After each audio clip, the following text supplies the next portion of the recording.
Welcome back to the Deep Dive, the place where we cut through the noise and get straight to the strategic core of the market's biggest players. Today, we are heading back into the Malaysian REIT space for a crucial check-in on a financial giant we've been tracking for several quarters, Sunway REIT or SUNREIT. That's right. And for those following along, we discussed a major milestone not too long ago, Sunway REIT crossing that RM10 billion assets under management threshold. I mean, that really cemented its position as a dominant force in the region. Yeah, absolutely. And when you look at a company of this scale, the usual thinking is, okay, stability, maybe slow, predictable growth, right? Typically, yes. But the big question, and what came out of our last look at them, and really the focus for this deep dive, is whether they're actually making that shift. Moving from just being a stable, sort of passive landlord to a really active asset recycler. And what are the risks involved in that transition? Are they really capitalizing on that size and scale, or are these macroeconomic headwinds we keep talking about? Cautious consumers, inflation sticking around, that office oversupply, are they finally starting to bite into that RM10 billion base? Well, it's interesting because our sources were looking at the Q3 2025 report, prior financials, some key analyst notes. They paint a kind of contradictory picture, don't they? How so? On one hand, Q3 delivered this, massive surge in profit, huge numbers. But on the other hand, you dig a little deeper and you see a lot of that surge was, let's say, strategically engineered. Okay, so that's our mission today then. We need to really dissect SUNREIT's Q3 2025 results. That's for the quarter ending September 30th, 2025. And we need to compare it not just against last year, Q3 2024, but also against the last quarter, Q2 2025, to see the momentum. And crucially unpack the, let's call it financial engineering behind those big headline numbers. Right. Yeah, the initial setup we have to get clear on is where that surprising jump in realized profit came from, because it was heavily driven by their active asset management strategy. We really need to unpack exactly how much of that headline surge is, core operational property income, the sustainable stuff, versus how much is a strategic but definitely non-recurring gain from that one massive asset sale they completed. Separating the signal from the noise, essentially. The underlying growth versus the one-off capital move. Precisely. It's all about separating that underlying signal of real growth from the one-off noise of the capital maneuver. Okay, let's dive in then. Part one, the headline numbers: core growth versus disposal gains. All right, so the numbers jumping off the page, they are definitely eye-catching. A major surge in realized profit compared to Q2. This wasn't just a small step up, was it? No, not at all. It was a serious lead. The realized profit for Q3 2025, it surged dramatically by an astonishing 46% quarter-on-quarter QOQ. 46%? Wow. Yeah, hitting RM 149.4 million. And for the unit holders, that translates into a realized earnings per unit, or EPU, of 4.19 cent. That's a phenomenal 48.6% increase QOQ. That kind of short-term jump is pretty rare for a big, mature REIT like this. Incredibly rare. Now, if you look year on year, the reported net profit, the NNP, also showed strong growth. Okay, what did that look like? That rose 43.2% year on year, YOI, to RM 127.7 million. So strong numbers both ways.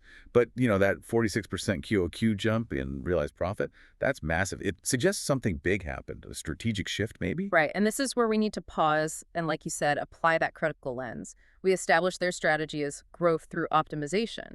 So how much of that RM 149.4 million realized profit was actually core sustainable income, and how much was boosted by these, strategic maneuvers? That really is the pivotal question, isn't it? Because it determines the long-term quality of this earnings surge.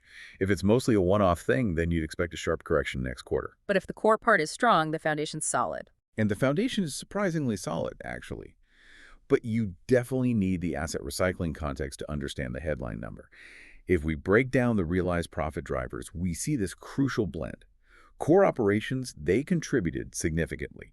We're talking RM 36.6 million in higher net property income, NPI, when you compare Q3 2025 to Q3 2024. Okay, so RM 36.6 million higher NPI than last year. That's the real ongoing operational growth. That's the genuine sustainable operational growth, yes. So roughly a third of that big realized profit number came from core property operations.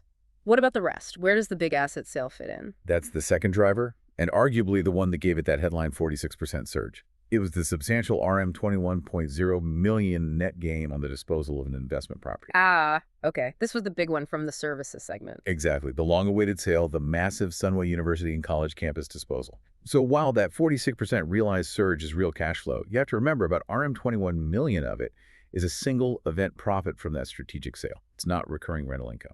Got it. Understanding that breakdown is really key for you, the listener.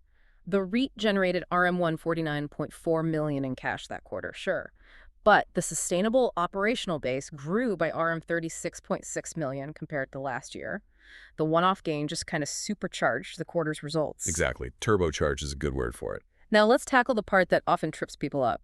The difference between that realized profit, RM149.4 million, and the recorded net profit, which was lower at RM127.7 million. Why is the realized figure higher here? Right. This takes us straight into what we call the unrealized accounting nuance, and you've hit the main point of confusion. Usually for a normal company, realized and reported net profits are pretty close. But here, the overall Q3 reported profit figure was actually reduced. It was dragged down by a RM21.7 million unrealized loss. Okay, wait. That sounds counterintuitive. They sold an asset for a gain, which boosted realized profit, but somehow that triggered an unrealized loss that reduced the reported profit. How does that work? It's purely about timing and how assets are classified under accounting rules. It's tied specifically to that university campus sale.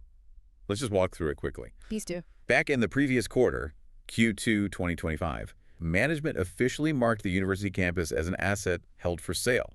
Accounting standards then required them to immediately recognize a RM27.0 million fair value gain on paper based on the agreed selling price. Okay, so that was a non-cash paper gain booked in Q2. Exactly. A paper boost in Q2.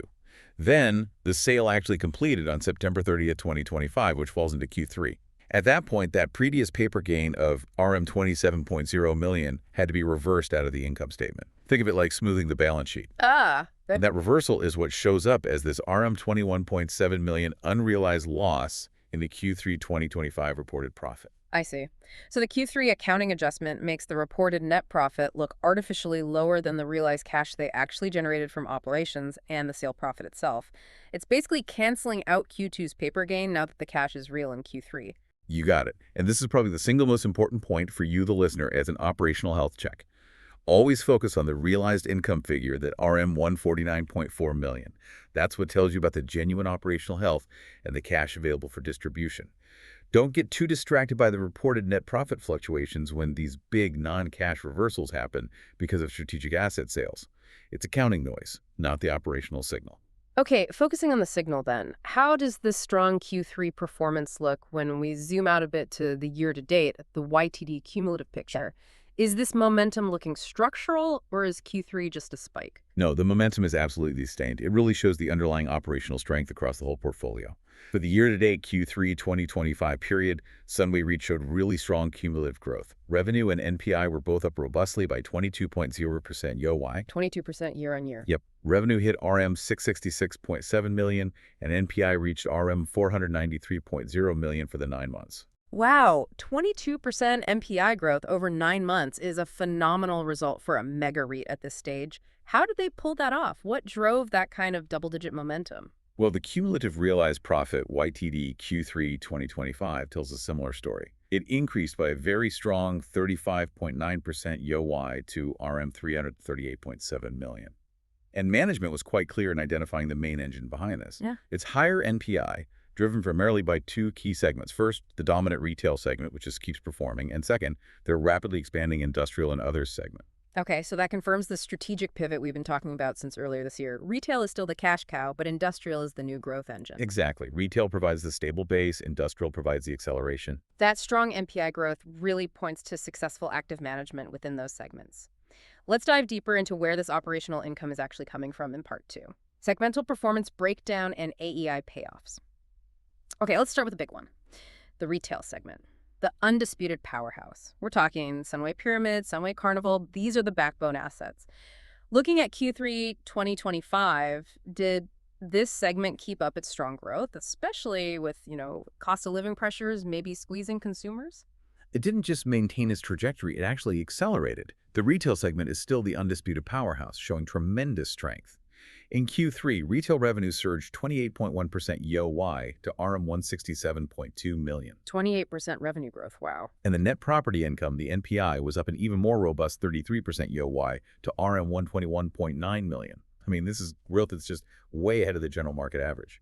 A third higher MPI compared to last year is truly fantastic, so we need to unpack that. What are the specific ingredients here? Is it mostly buying new malls, or are they really squeezing more juice out of the existing ones through those enhancement projects? It's actually a perfect blend of both, which really proves their two-pronged strategy is working. We see two main growth drivers. First, yes, new assets. Q3 benefited from the full quarter contribution from those recent acquisitions. Sunway 163 Mall and Sunway Kluang Mall, which they bought late last year. Right, I remember those. And crucially, the newly acquired AEON Mall Seri Manjung, they bought that on July 25th, 2025. That also kicked in some income for part of the quarter. And interestingly, that acquisition also generated a fair value gain of RM5.3 million in the year-to-date figures. So that immediately boosts the MPI base. Okay, so expanding geographically with these well-chosen regional assets is paying off right away. What about optimizing the existing crown jewels, like Sunway Pyramid? That's the second driver, and arguably even more impressive, existing assets and the AEIs, asset enhancement initiatives. We're continuing to see the full financial benefit from those major refurbishment projects they undertook. Remember the reopening of the Oasis Wing at Sunway Pyramid Mall? That was back on November 1st, 2024. And the completion of the refurbishment at Sunway Carnival Mall up in Penang, which finished in May 2025. These are paying off significantly. In our previous deep dive, we highlighted the operational success of that Pyramid AEI. Management confirmed it resulted in a staggering 40% jump in foot traffic at Sunway Pyramid. Wait, hang on. A 40% jump in foot traffic, that's not just incremental improvement. That sounds transformative. It suggests the AEI wasn't just a facelift. It fundamentally changed how people use or are drawn to that space. Absolutely. It speaks volumes about the quality of the revamp and, importantly, the strategic power of these retail assets within that integrated Sunway ecosystem. Right. When you see a 40% foot traffic increase, you know that translates directly into higher tenant sales. Which gives them huge leverage come renewal time. Massive leverage when negotiating renewals and locking in those step-up rentals. This is really the operational justification for their high Moat score we'll discuss later. They are creating value that competitors just can't easily replicate. Looking ahead then, Q4 usually gets a boost from holidays. What's management forecasting for retail, especially given that background caution about consumer spending? Management sounds pretty confident about Q4 2025. They are expecting that natural boost from the year-end school holidays and the festive season. But, they're also realistic about the broader environment.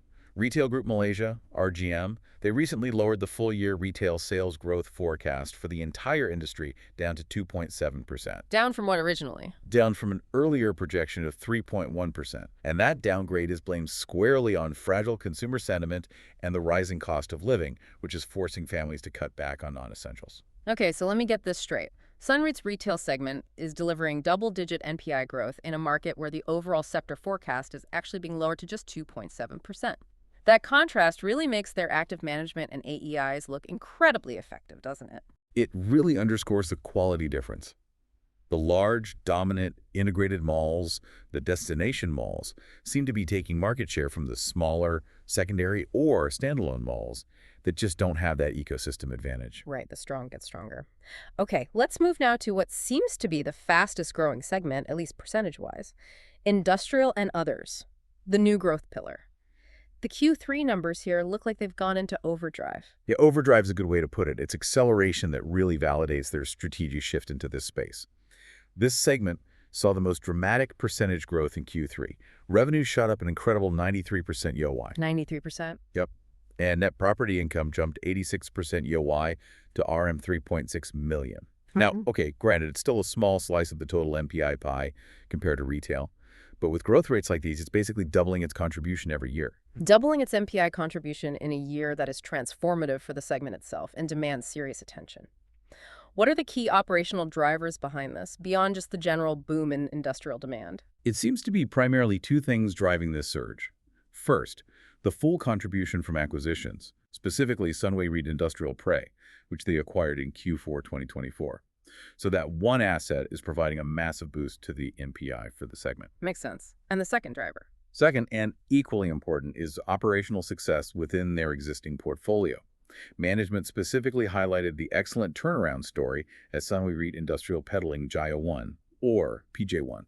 They managed to significantly improve occupancy rates there, and that contributed meaningfully to the NPI growth. Okay, that PJ1 turnaround is interesting because it shows they're not just buying new income streams, they're actively working to optimize the industrial space they already own. What kinds of things would they typically do at a place like PJ1 to boost occupancy in what's still a competitive industrial market? Well, often in industrial, the improvements that make a difference aren't necessarily super expensive, but they're high impact. Things like enhancing loading bay access, maybe improving the floor load capacity, upgrading security systems, and crucially, making sure the property meets modern safety and increasingly sustainability standards that big multinational tenants demand. Right. The fact that they achieved this turnaround relatively quickly suggests there's strong tenant demand out there, but only for the right quality of property. And management is explicitly linking this growth to major national plans, sort of weaving their assets into the bigger Malaysian story, correct? Absolutely. They sound very optimistic, pointing to strong macro tailwinds that are creating structural, long-term demand for quality logistics space. They mentioned things like the new Industrial Master Plan 2030, NIMP 2030, which aims to modernize Malaysian industry, and the National Energy Transition Roadmap. And More globally, they're definitely looking to capitalize on those global supply chain realignments, where manufacturers are looking to diversify their operations away from maybe just one traditional manufacturing hub. And how does that translate on the ground for SUNREIT? What kind of properties benefit? It means there's continued strong demand for modern, high-specification premises, particularly in those core, well-connected industrial zones like Shah Alam and Penang.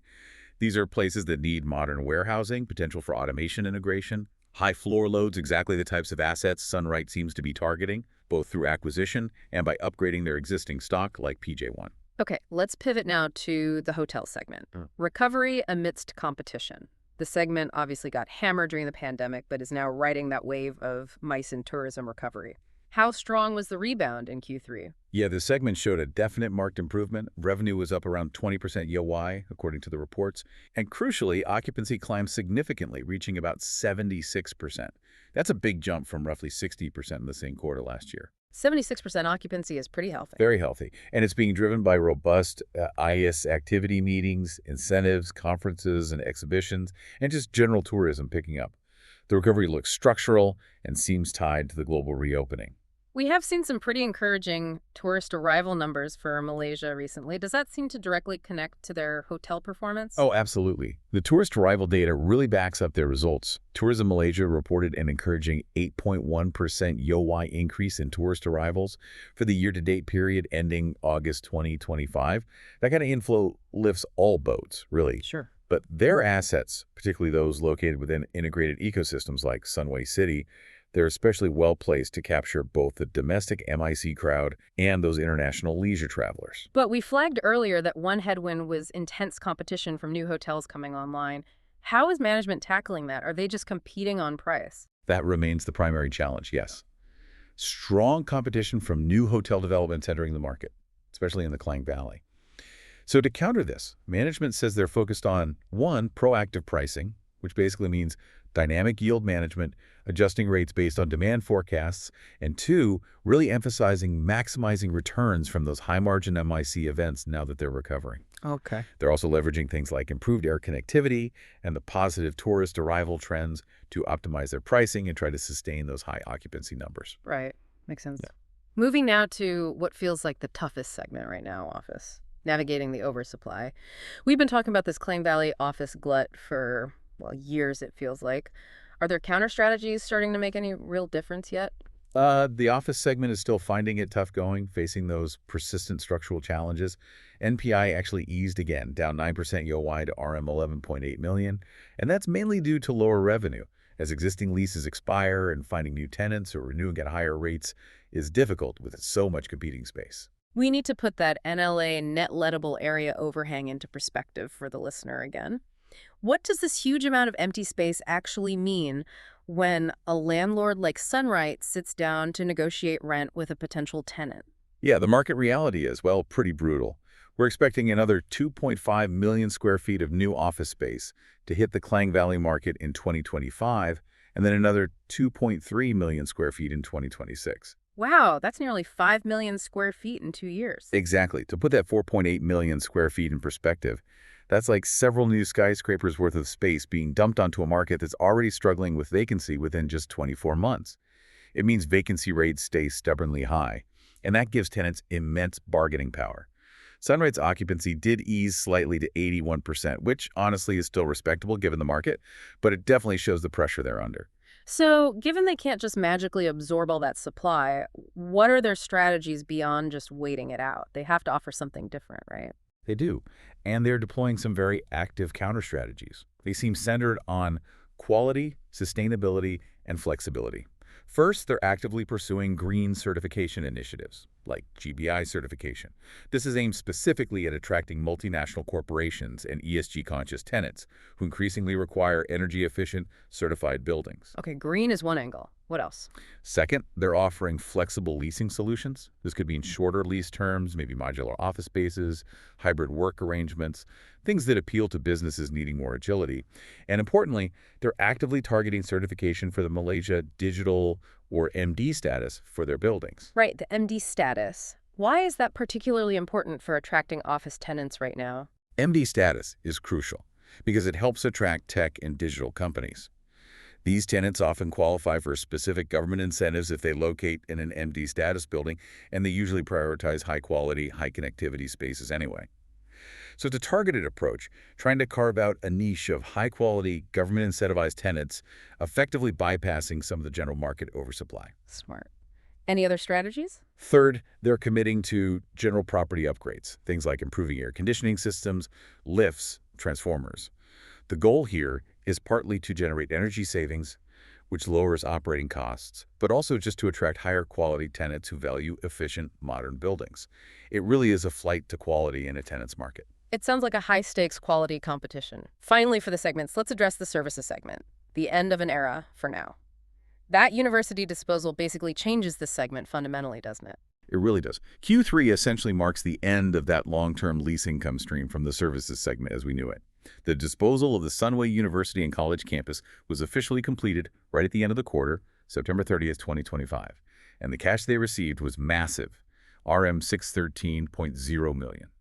So how does that sale affect the services income stream immediately, starting next quarter? Well, this specific revenue and MPI stream just ends completely from Q4 2025 onwards. Yeah. If you look at the year-to-date Q3 2025 figures, they still showed a small increase of 1.9% YoY for the segment, but that was just due to the annual rental increase of 2.3% that was built into the long-term lease agreement. Right. But the strategic thinking behind selling it is all about freedom. This move significantly reduces the portfolio's dependence on this single, very large long lease asset. They're essentially trading that long-term stability for flexibility, and crucially, freeing up a huge chunk of capital, that RM613 million, to redeploy into those potentially higher growth areas like industrial and those retail AEIs we talked about. Which brings us perfectly to the core strategy driving all these financial moves: active capital recycling. Okay, that RM613 million cash injection from selling the university campus, that's not just a profit figure, it's effectively a war chest, isn't it? This is the kind of financial muscle that comes with being an RM10 billion AUM player. So how are they planning to use this substantial amount of capital? Yeah, war chest is a good term for it. Mm-hmm. And that capital is definitely earmarked for future growth and also optimizing their debt position. As of September 30th, 2025, a huge RM605 million of those proceeds was still sitting there, unutilized, ready to be deployed. RM605 million ready to go. That gives them tremendous flexibility. Tremendous flexibility to execute their acquisition and enhancement plans under their Transcend 2027 strategy. They'll be specifically targeting assets that they believe offer higher long-term growth and better yield visibility compared to the very stable but ultimately low growth university lease they just sold. So if they're sitting on RM605 million, why the wait? Are they maybe hunting for a specific type of large asset, like a major logistics hub, or perhaps waiting for market prices to dip a bit? It's likely a combination of factors. Big logistics acquisitions, especially if they're looking for modern integrated industrial parks that tie into those NIM 2030 trends, they take time to find, negotiate, and structure properly. Sure. They seem patient.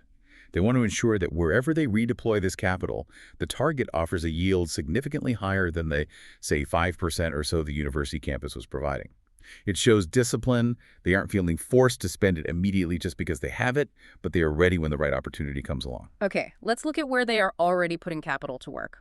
Those major asset enhancement initiatives, the AEIs. The huge Sunway Pier redevelopment project has been a big focus for a while now. What's the latest on its progress and, importantly, its cost?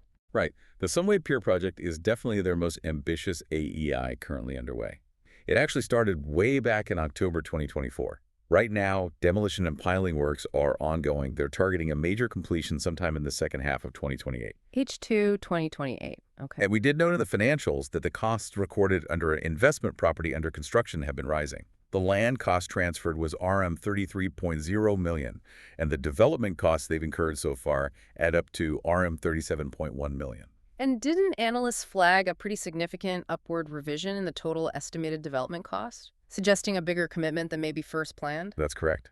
Analyst commentary, specifically from Maybank IB, pointed out that the revised total development cost has increased quite significantly, up to RM 462 million. Wow, RM 462 million. That's up from what originally? Up from around RM 400 million mentioned in older reports.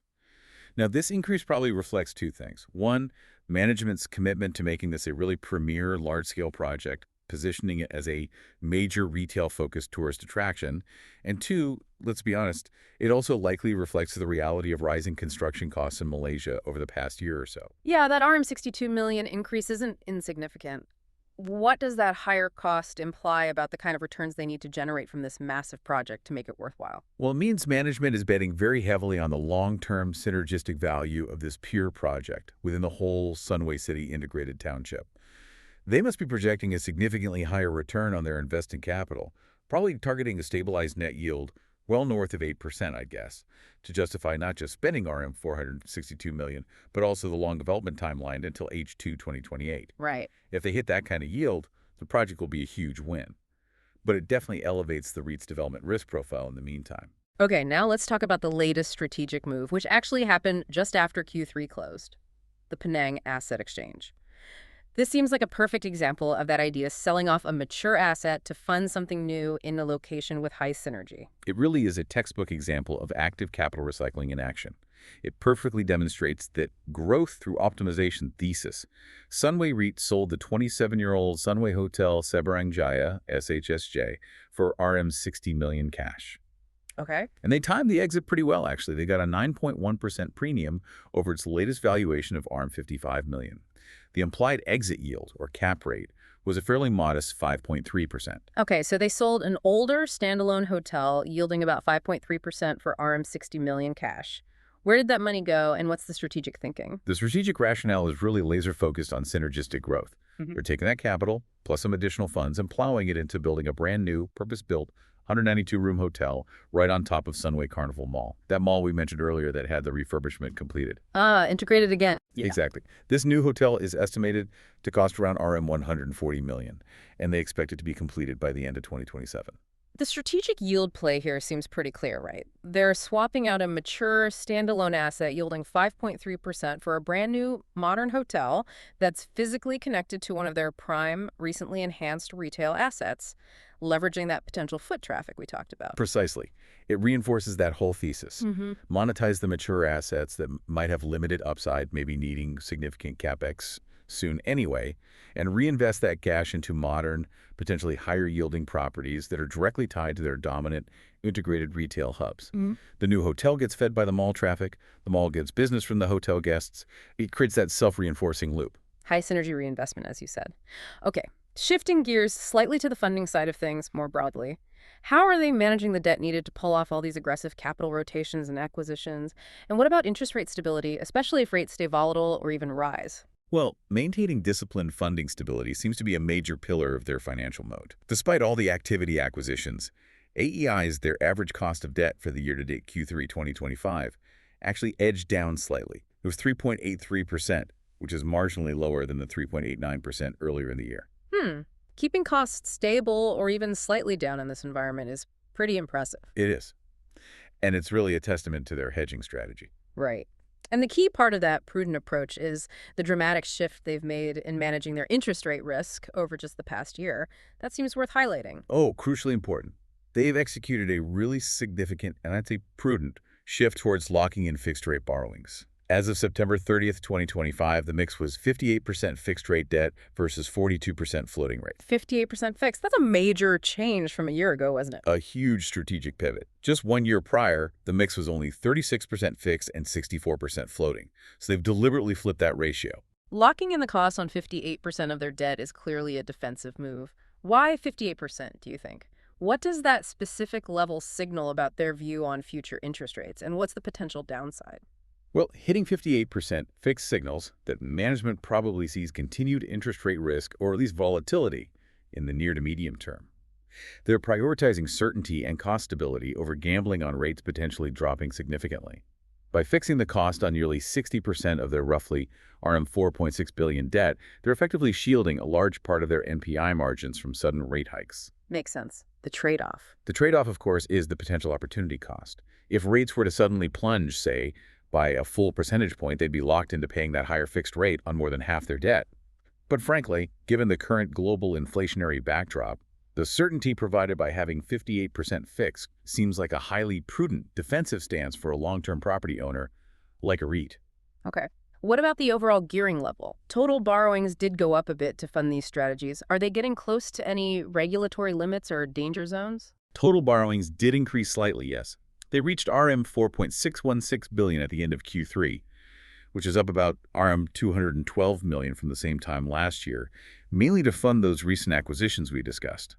However, analyst reports we look at suggest that despite this aggressive capital rotation, gearing is expected to remain quite disciplined. They're projecting it to stay in the range at about 38% to 41%. And that's considered healthy. Yes, that level is generally considered healthy and well within the Malaysian REIT regulatory limit of 50%.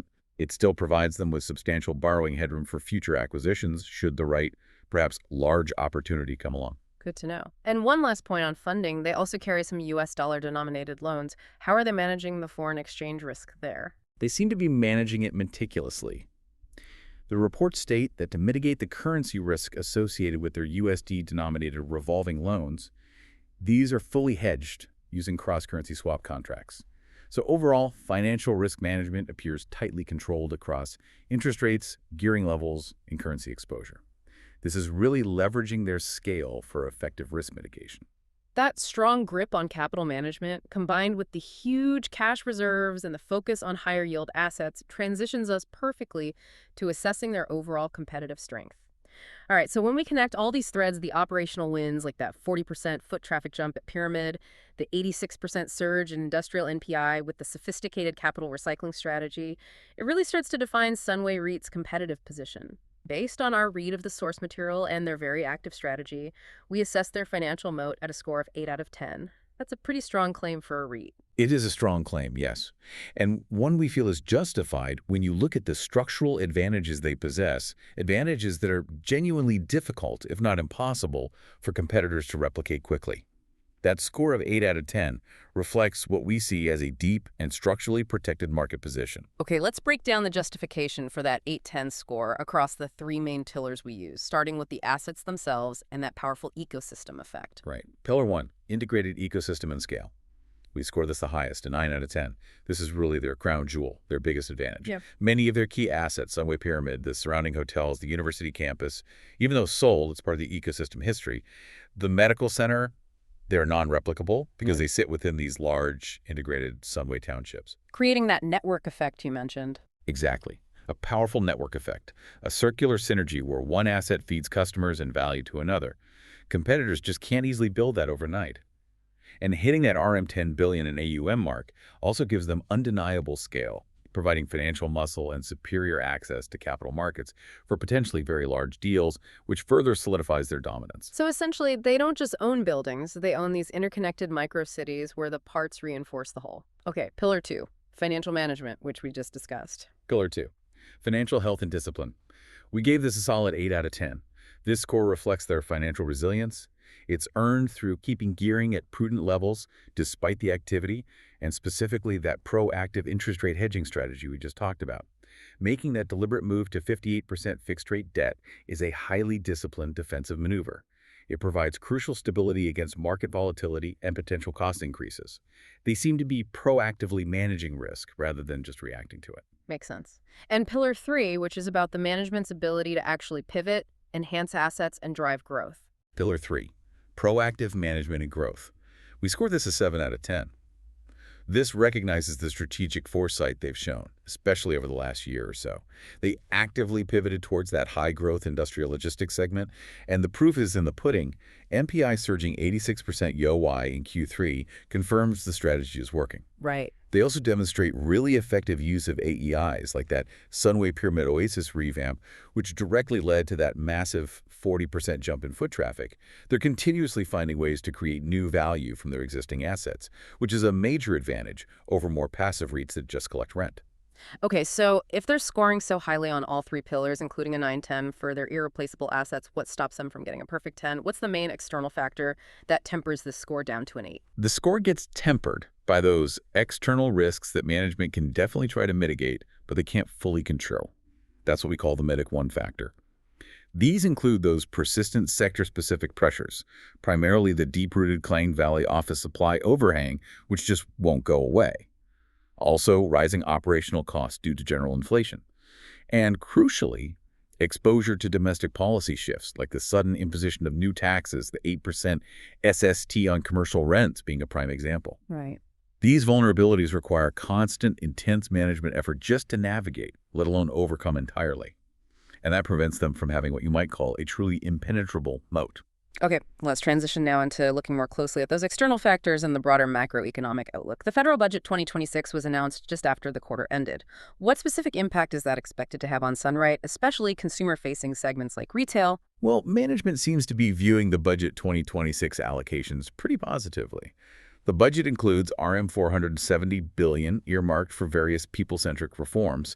Specifically, things like expanded cash aid and welfare programs are expected to help alleviate some of the pressure from the rising cost of living, particularly for lower and middle-income households. So, more money in people's pockets could support spending. That's the expectation. Management anticipates this injection of cash will directly stimulate domestic economic activity and help sustain consumer spending. This should provide a crucial support level, a sort of floor, for their dominant retail segment, hopefully helping it continue to outperform that rather subdued overall RGM forecast we mentioned. What about global risks? We know U.S. trade policy and tariffs have been a recurring concern, especially with ongoing geopolitical tensions and discussions about Malaysia's role in global manufacturing and supply chains. Yeah, geopolitical risks definitely haven't gone away. However, management seems to be framing the current situation rather strategically. While the U.S. does maintain that 19% reciprocal tariff rate on Malaysia, they made a point of noting that Malaysia is now positioned, quote, almost at par within the region, compared to other major as-in-manufacturing economies. Okay, almost at par. What does that mean practically? It suggests that this parity, combined with Malaysia's diversified trade relationships and its growing attractiveness as a key node in restructured global supply chains, means it's actually well-positioned to capitalize on those realignments. This trend is a massive potential tailwind for their rapidly growing industrial and logistics segment. That's a subtle but important point. Being at par makes Malaysia a viable alternative when companies are specifically looking to diversify their supply chains. Okay, we also touched on new domestic costs, the sales and service tax, SST. How does that 8% SST on commercial rental actually impact their ability to grow NPI? Yeah, this is a direct potential headwind for their commercial segments, particularly office, and probably some types of retail too. The imposition of an 8% SST on rental and leasing services for commercial spaces kicked in from July 1st, 2025. Now, technically, the tax is levied on the tenant. Right. But in a competitive market, reality often dictates that the landlord ends up having to absorb at least some of this cost, perhaps through smaller rent increases than they planned, or by offering bigger incentives just to retain tenants. So this pressure might hinder their ability to push through significant rent hikes in the near term, especially in those oversupplied segments like the Klang Valley office market. It just adds another layer of cost pressure. Makes sense. Okay, let's pivot now to how the market itself is viewing all these strategic moves. Given the strong operational results, coupled with the successful, very visible asset recycling, are analysts universally bullish? Or is the current valuation maybe reflecting some of the success already, causing some concern? Here we see a clear, almost classic divergence in views. And this is exactly where the critical debate for investors lies right now. On one side, you have TA Research. They're maintaining a cautious sell rating on SUNREIT with a target price of RM2.28. A sell rating. Why, given the strong performance? Their view is purely valuation-based. They argue that the forward yield spread the difference between SUNREIT's expected distribution yield and the yield on the 10-year Malaysian government securities, MGS, is just too tight right now. It's compressed to around 200 basis points, whereas the historical 3-year average spread has been closer to 287 basis points. So they're saying it looks expensive relative to historical norms and the risk-free rate. Exactly. They believe the current unit price has already factored in too much of the potential future growth, leaving little upside based on current yield metrics. Okay, but wait. If the yield spread is that compressed only 200 basis points, doesn't that strongly suggest the stock is expensive, reflecting a high price being paid for expected future performance? How can another analyst, like Maybank IB, justify a more positive stance if that core valuation metric is flashing caution? That is the absolute core of the conflict between the analysts' views. Yeah. TA Research is focused squarely on today's quantitative valuation relative to history and current interest rates. Maybank IB, on the other hand, seems to be taking a longer-term, more qualitative view, focusing on the strategic potential being created by all this capital recycling. So Maybank is looking beyond the current yield spread. It seems so. They view the disposals, like the university and SHSJ, and the subsequent reinvestment plans, including committing to that revised, higher RM 462 million cost for Sunway Pier, as strategically sound moves. They appear willing to accept a tighter yield spread today because they believe these actions are fundamentally transforming the portfolio's quality for the better. So they're betting that this proactive asset rotation will enhance the overall portfolio yield and, crucially, strengthen the growth visibility, specifically looking out beyond FY27 once projects like the pier and the new hotel are completed and stabilized. Precisely. It's really a debate between focusing on near-term quantitative valuation versus long-term qualitative strategy and execution potential.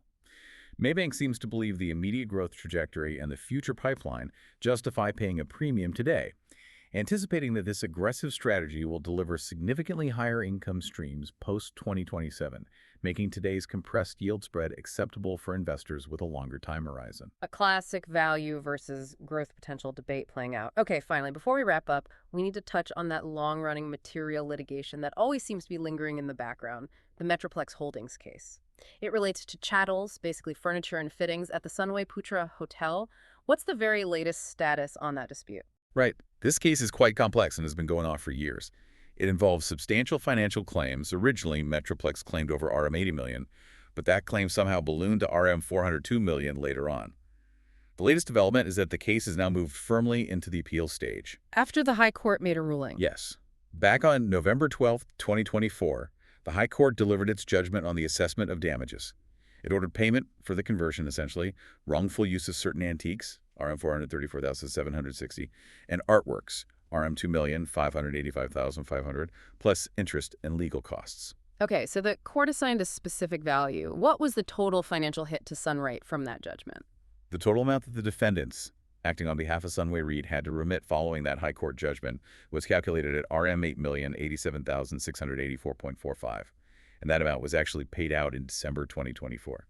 So the immediate financial obligation stemming from that specific judgment has been settled and quantified. Okay, if the payment was made back in December 2024, why are we still talking about it? Is the case not over? It's not completely finished because both sides decided to appeal parts of the High Court's judgment. These appeals were filed with the Court of Appeal back in December 2024. The REIT side is appealing, presumably because even though the final amount was far, far lower than the massive RM 402 million Metroplex was claiming, they might still challenge the underlying principle of the conversion ruling itself. And Metroplex. And Metroplex, quite naturally, is appealing to try and get a higher amount of damages awarded. Yeah. So the bottom line is, the litigation remains an ongoing financial and legal uncertainty. It requires continuous monitoring by investors, even though its immediate financial impact from the High Court ruling has been dealt with and contained for now. It's just not fully resolved yet. Got it.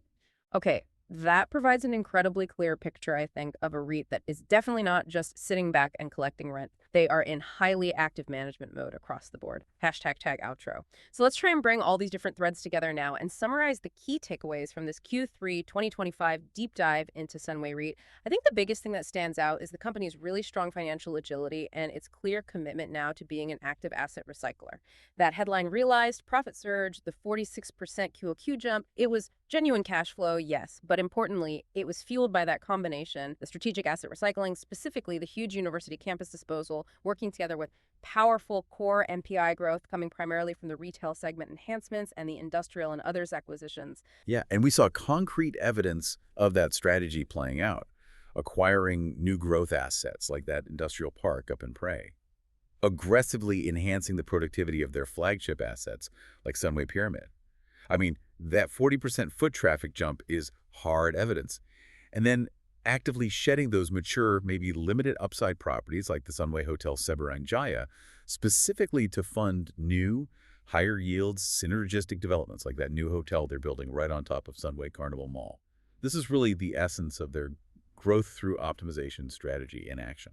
And backed up by pretty disciplined capital management, too, like Yeah. locking in over half their debt at fixed rate. Exactly. That financial discipline underpins the whole thing. And what does the strategic commitment mean directly for the unit holders right now? Is it translating into distributions? Well, investors saw a strong 21.9% increase in the distribution per unit, DPU, for the first half of 2025. That reached 5.68 cents per unit. And that underscores the strong operational health even before these big Q3 disposal gains were fully factored into the distributable income calculations. So yes, the strategy seems to be paying off immediately in terms of distributable income. And having that RM 605 million war chest ensures they have the flexibility to try and maintain this momentum, even while they navigate those sector-specific challenges like the office overhang and the new tax burdens. So Sunway REIT is clearly positioning itself not just as a stable giant anymore, but as a really quite aggressive asset recycler and developer, focused squarely on leveraging that unique integrated ecosystem advantage they have. Indeed. But, this very commitment to pursuing higher yield growth, fueled by this aggressive recycling, it brings us back to that central, maybe provocative thought for you, the listener, to mull over. As Sunway REIT continues down this path, selling a highly stable, arguably non-cyclical asset like the university campus, which provided guaranteed inflation-linked income for years, and using that cash to fund potentially more cyclical or development-intensive projects like logistics facilities, that massive pier project with its inherent risks, and these integrated hotels, the question is, will this relentless pursuit of higher immediate yield eventually start to dilute the very defensive, stable income characteristics that originally defined its strong ecosystem-backed portfolio?